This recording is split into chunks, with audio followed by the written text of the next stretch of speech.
నీ దగ్గర డబ్బులు లేవనుకో, ఎవ్వరూ నీతో మాట్లాడడానికి ఇష్టపడరు. ఏ బంధం కోసం నువ్వు ఎదురు చూడకు. ఎందుకంటే బంధాలన్నీ డబ్బుతో ముడిపడి ఉంటాయి. డబ్బు ఉంటేనే ఏదైనా, లేదా నువ్వెవరికి అవసరం ఉండదు. ఎక్కడ ఫోన్లు చేస్తాయి, ఎక్కడ డబ్బులు అడుగుతారని భయపడతారు. ఎంత బంధమైనా అంతే, నీతో మాట్లాడడానికి ఎవ్వరు ఇష్టపడరు.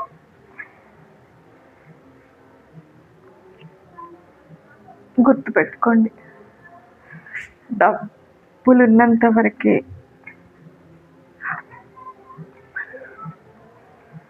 మనిషికి విలువ.